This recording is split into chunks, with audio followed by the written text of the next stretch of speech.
This episode from the life of Sherlock Holmes will be transmitted to our men and women overseas by short wave and through the worldwide facilities of the Armed Forces Radio Service. Petri Wine brings you Basil Rathbone and Nigel Bruce in the new adventures of Sherlock Holmes.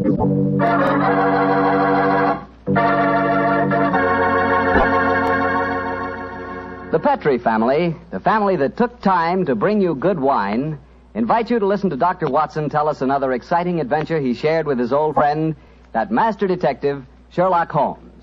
And as for me, well, I'd like to tell you that a time like right now is the perfect time for a glass of Petri California port. After you've had a good dinner, boy, Petri port is a real topper. That rich, deep red Petri port is really an extraordinary wine. Even its color's different. And as for its flavor, well, it'll take a better man than me to describe that. Petri port is a hearty wine, sure. And every other quality that you look for in a good port, you'll find in Petri port, and then some. Try Petri port by itself, or serve it with fruit, with nuts, or with cake. But share it with your friends, will you? Because you can serve it proudly. After all, it is a Petri wine, and that name Petri is the proudest name in the history of American wines.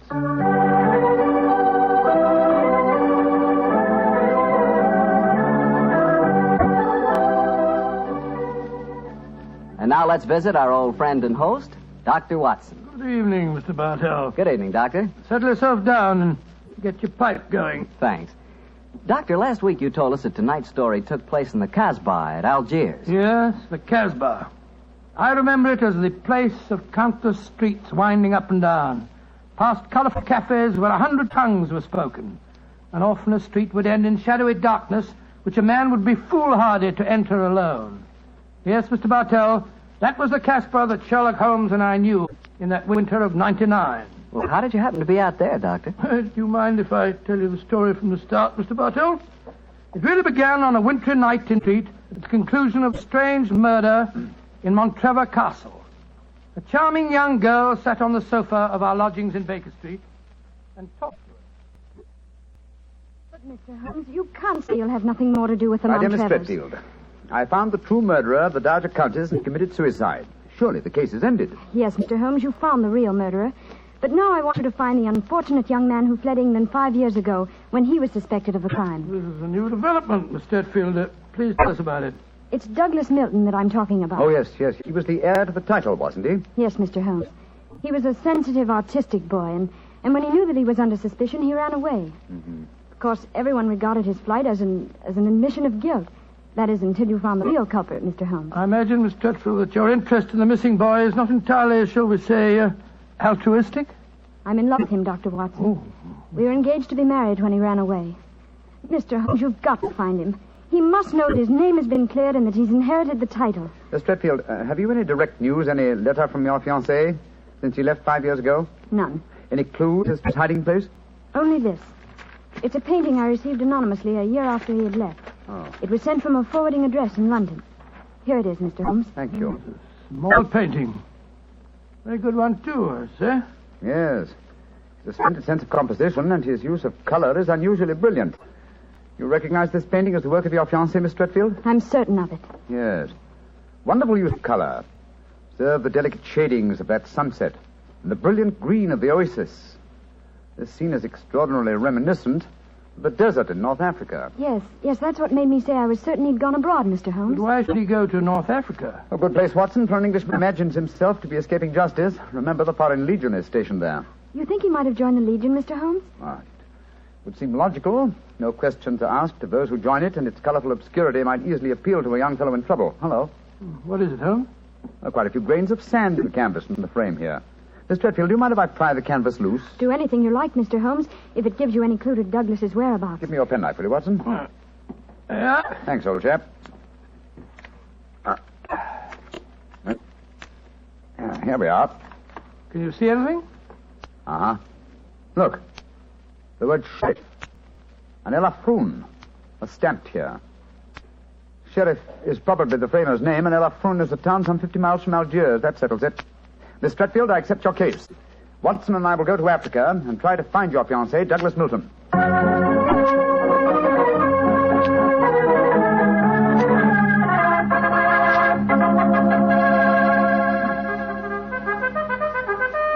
Monsieur Sherlock Holmes and Dr. Watson. I have heard of you so often, but I never thought I should see you here at the headquarters of the Foreign Legion. What can I do for you, gentlemen? Well, Colonel Brisson, I'm trying to trace an Englishman who has been missing during the past 4 years. I have reason to believe that he might have joined the Legion. Yeah, I shall look in my records. Let me see. 4 years ago would be 1895. If Sherlock Holmes is tracking him, then I suppose he was in trouble in his own country. If he was in trouble, he might easily have come to us. We ask no questions. 97, 96, 95. In that year, 3 young Englishmen joined us. One of them died of dysentery 2 years ago in Sidi Raji. One of them deserted 18 months ago, and we have been unable to trace him. The third is my adjutant, who brought you into my office just now. And he is, I would say, about 3 inches shorter than Douglas Milton. And men do not shrink the Foreign Legion, eh, Colonel? They do not, Monsieur Holmes. And the fellow who deserted must be our man. Unless it's the one who died of dysentery. Colonel de Brisson, how would you advise us to set about trying to find a deserter? Monsieur Holmes, there's only one place in Algeria where a man can hide from the Foreign Legion and remain hidden. Oh, and what's that place? The Casbah in Algiers. Then that's our destination, Watson. Be very careful, please, gentlemen. The Casbah is a place where the law is exiled. The police have no jurisdiction there. The only rule is that of strength, violence, and trickery. We shall be very cautious, I assure you. Goodbye, Colonel de Brisson, and thank you for your help.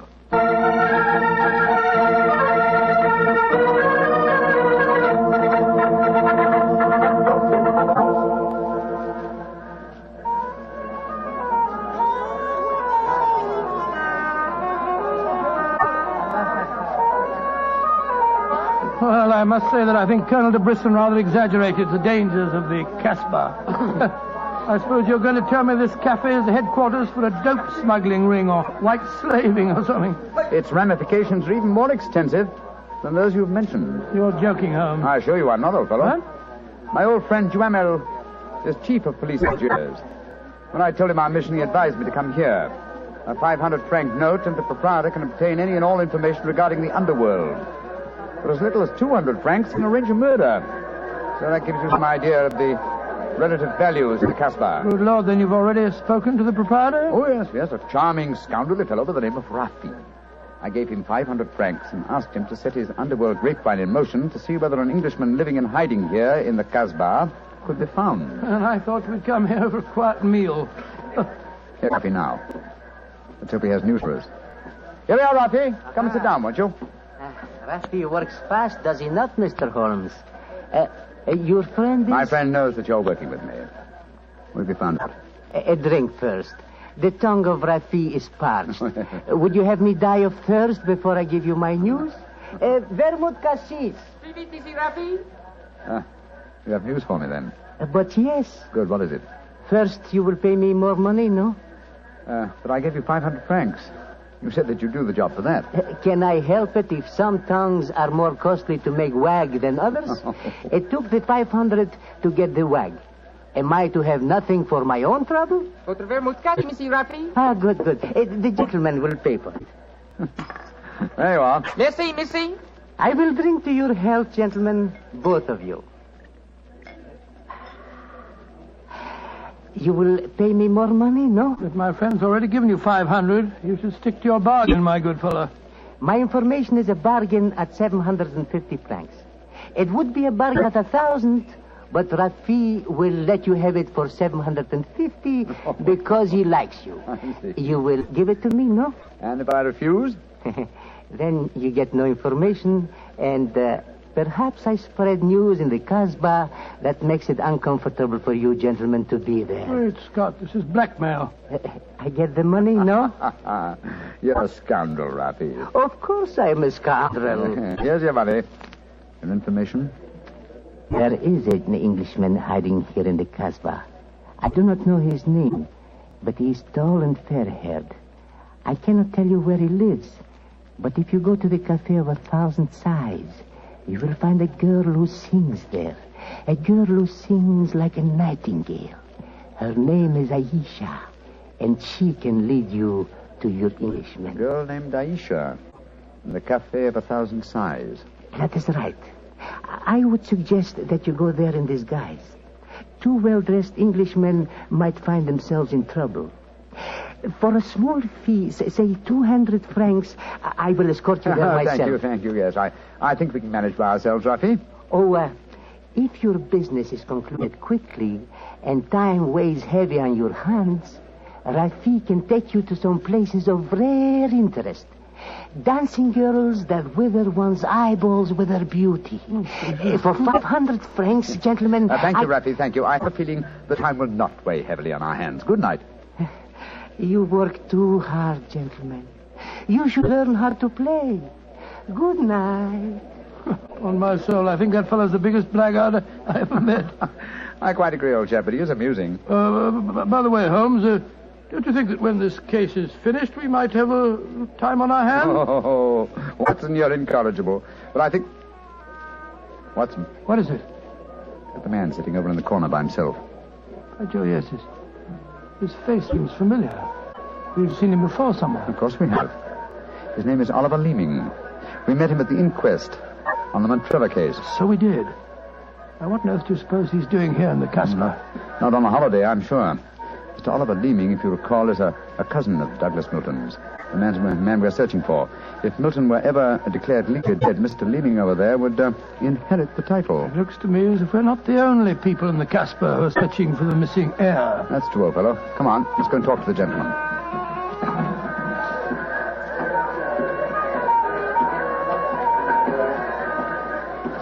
Mr. Oliver Leeming, how very odd to meet you here. Well, Sherlock Holmes and Dr. Watson, won't you sit down? Thank you. World's a small place, isn't it? Or has somebody said that before? I wondered if you'd spot me over here in the corner. Oh, you saw Sam. Of course. You seem to be in such deep conversation with that scoundrel Rafi. I didn't like to disturb you. Very considerate of you, I'm sure. Why are you here, Mr. Leeming? Oh, I'm making a business trip. This is my day off. As I recall it, you're in the publishing business. Correct. What a memory you have. It seems peculiar that you should be on a business trip here. Are you planning on opening a publishing house in Algiers, or are you searching the Casbah for new authors? Why not? I'm a great believer in encouraging new talent. Mr. Leeming, why don't you admit that you're here for the express purpose of trying to find your cousin, Douglas Milton? Mr. Holmes, you've discovered my secret. The great Sherlock Holmes and his watchdog have their eager eyes on me. They know that I succeed to the title if Douglas Milton dies. Yes, Mr. Leeming, we know that fact. And you have fathomed my plan to find Douglas before me and kill him so that I may inherit the title. How lucky I am to meet you in the Casbah, where you cannot arrest me. Well, it's a race against time, gentlemen, but I have a head start, as you will soon find out. Goodbye, and the best of luck to you. Extraordinary fellow. He's joking, of course. I believe not, Watson. I think he labors under the whimsical belief that the best method of discounting the truth is to state it as boldly so that it will not be believed. Great Scott, then we must work fast. Yes, old chap, we must. I'm sure that we're entrants in a race against death. We must get back to the hotel and into our disguises as quickly as possible. After that, we shall visit a young lady named Aisha in the Cafe of 1,000 Sighs. And I'm certain, Watson, that it will be the first time two men have ever entered the Casbah for the express purpose of preventing a murder.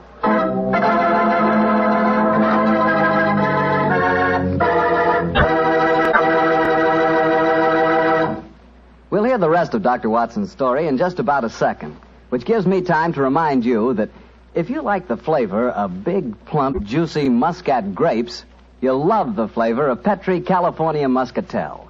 What a wine. Petri Muscatel is the perfect after-dinner wine. It looks good, smells better than it looks, and when it comes to the taste department, well, you never tasted anything like it. For a really good wine, remember first Petri, then Muscatel. Petri Muscatel. Well, Doctor, I can hardly wait to hear what happened next. You, like Holmes, went back to the hotel, I suppose. Yes, Mr. Bartell. Holmes quickly adopted the disguise of an Arab guide, while I assumed the role of a tourist. And we started off on our search. Outside the Cafe of 1,000 Sighs, we met with the rude shock. Good Lord. It's the fellow we met in the cafe. Yes, Oliver Leeming, with a knife between his shoulders. He's dead, Holmes. Shouldn't we get into touch with the police? What can they do? Remember, there is no law on the Casbah. In any case, this man is beyond our help. Our job is to protect the living. Come on, old fellow. Let's go to the Cafe of 1,000 Sighs and find this girl, Aisha. The girl, Rafi says, sings like a nightingale. Comme un oiseau qui chante Je l'appelle ma petite bourgeoise, ma ton kiki, ma ton kiki, ma ton kinoise. Il y en a d'autres qui me font le doux yeux, mais c'est elle que j'aime le mieux.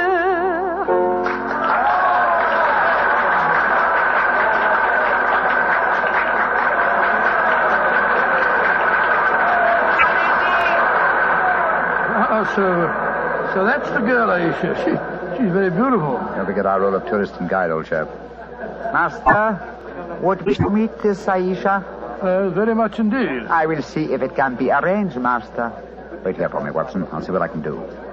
Right you are, Holmes. Be careful now.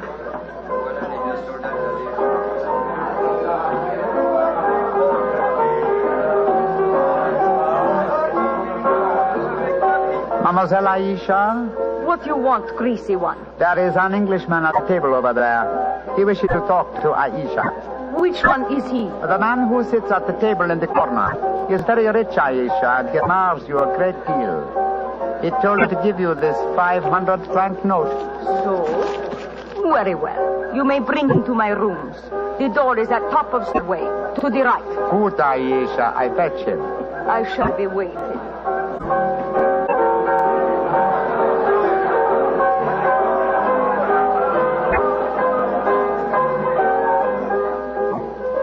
Aisha will see you, Master. Follow me, please. Oh, very well. I hope you know that you're going to handle this, Holmes. Don't worry, Watson. In this case, I think honesty will be the best policy. Well, I'm not so sure. This place is a thieves' kitchen if ever I saw one. You better be careful. First door to the right at the top of the stairs. This is it. Come in. Oh, come and sit over here, Mr. Englishman. Greasy one, you may leave us. Mademoiselle, I may as well tell you at once that I am not an Arab guide. My name is Sherlock Holmes. What do you want with me? Why you trick your way in here? Don't be frightened, mademoiselle. I can explain our mission in a very few words. My friend and I have come in search of an Englishman by the name of Douglas Milton. We have good news for him. What make you think I might know of him? A gentleman by the name of Rafi suggested that you might. What is your good news for this Englishman? That he has been cleared of suspicion of murder and that he is the rightful Earl of Montrevor. That means when he knows this, he will leave the Casbah and return to his country? Naturally, madame. I do not know this man.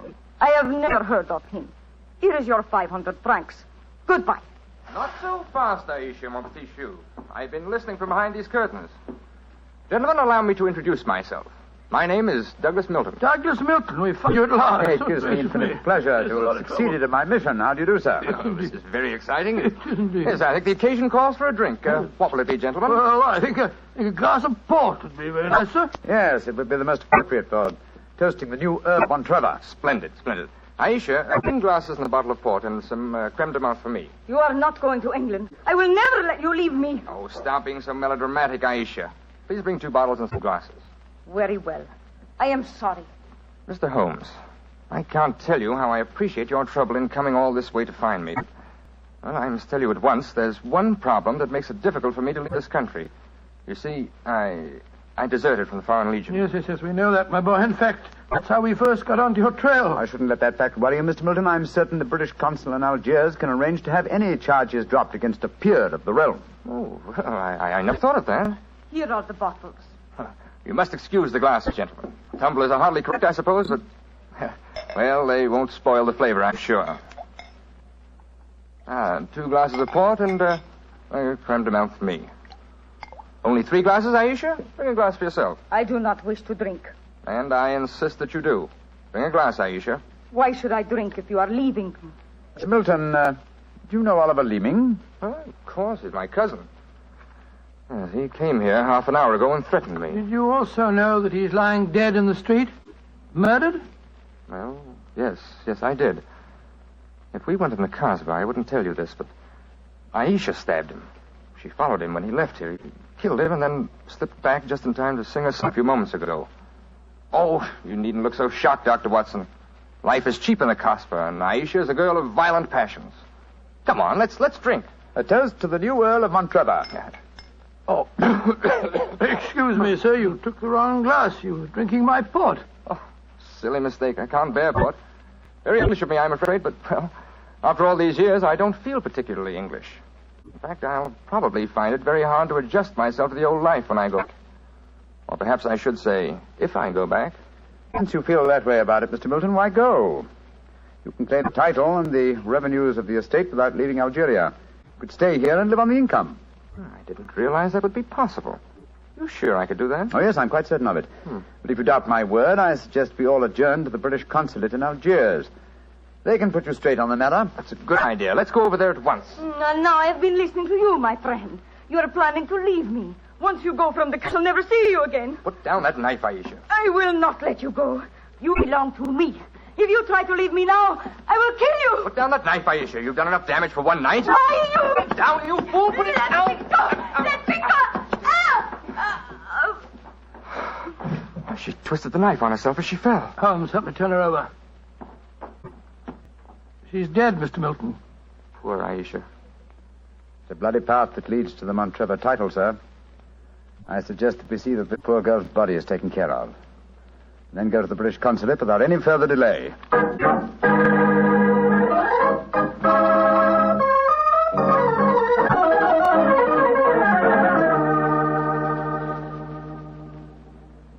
Now that we're at the consulate, Mr. Milton, I suggest that you swear on oath that you are Douglas Milton, heir to the Montrevor estate. This gentleman is a commissioner of oaths, then we can go in and see the consul. Very well. Now, raise your right hand, please, and repeat after me. I hereby solemnly swear that I am Douglas Milton, the missing heir to the Montrevor estate. I hereby swear that I am Douglas Milton, missing heir to the Montrevor estate. Thank you, sir. And now, if you'll sign the statement here, these gentlemen can witness it. There you are. Thank you, sir. And now, if you gentlemen will sign. Yes, certainly. Thank you, gentlemen. The document is now legal. Splendid. Now let's go over and see the consul. Not yet, my friend. Watson, this man is not Douglas Milton. What the devil are you talking about? There is no law on the Casbah, sir, so you cannot be punished for the 2 murders you committed there. But now that your avarice has tempted you here to Algiers, where you've been foolish enough to sign a false statement, I think we can at least settle you very nicely for desertion, false impersonation, forgery, and perjury. Holmes, what do you mean? The story should be obvious, fellow. Oliver Leeming did track down the deserter. Recognition was uncertain after so many years, but at least it gave this gentleman the idea of impersonating the real Douglas Milton, a friend of his. You have a lively imagination, Mr. Holmes. The real Douglas Milton died of dysentery 2 years ago in Sidi El Raj. As soon as the idea of impersonating Milton was born, Leeming had to die. Your theories are very interesting, but you haven't a shred of proof. I say that I'm Douglas Milton. How are you going to prove otherwise? Very simply, my dear sir. Douglas Milton was a painter. A painter who excelled in the use of vivid colors. You, sir, suffer from the quite common malady of red-green color blindness. Less than an hour ago, you mistook a glass of port, which is red, for a glass of creme de menthe, which is green. I knew at once that you were an imposter. You're cleverer than I thought you were, Holmes. Goodbye. Here, come back. No, Watson. Don't go after him. But we can't let him escape, Holmes. Don't worry, old chap. He won't escape. I sent a message to Colonel DeBrist. If you go to the window, I think you'll find that the consulate is being watched. The Legion has a long memory for desertion. I don't think he'll get very far. They got him, Holmes. Shot him as he was trying to run away. A just death for him. He lived a life of violence and treachery, Watson. It's only fitting that he should die in the same manner.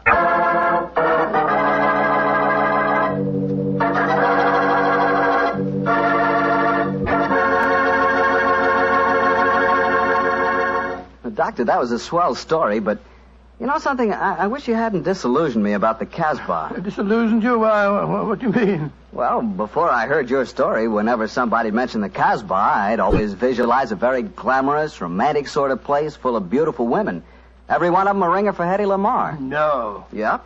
And I could just see myself, handsome, dashing, going up to one of those beautiful girls and whispering in my fine French accent, "Darling, you are sensational. You are lovely, gorgeous.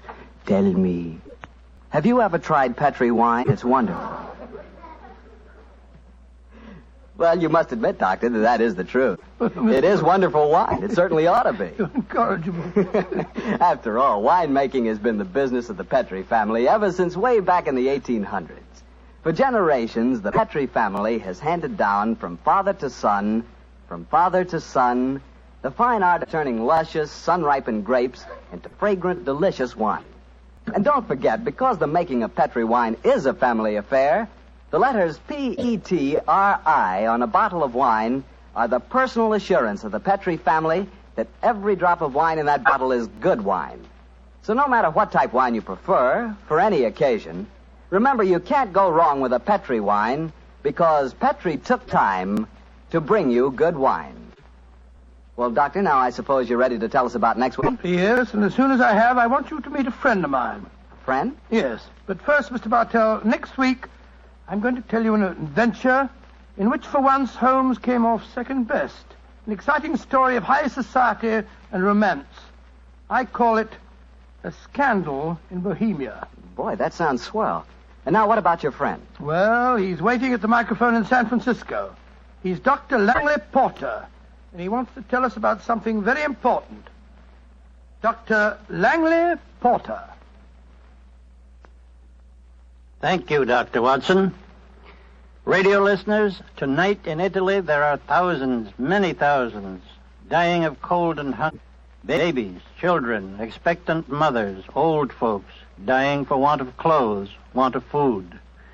This organization, American Relief for Italy, appeals to you to search your homes for anything that can be made useful for starving, freezing men, women, children. Clothing, layettes for babies, diapers, shoes, food, surgical supplies, but above all, clothes, clean clothes, fit to wear. Take them to the nearest fire station. That your gifts will reach the Italians who need them, you may be sure. Americans of this organization will distribute the packages in Italy through the Italian Red Cross, the Catholic Relief Organization, the League of Italian Women, the Confederation of Italian Labor, and the Italian government. In California, rationing has gone. Christmas comes.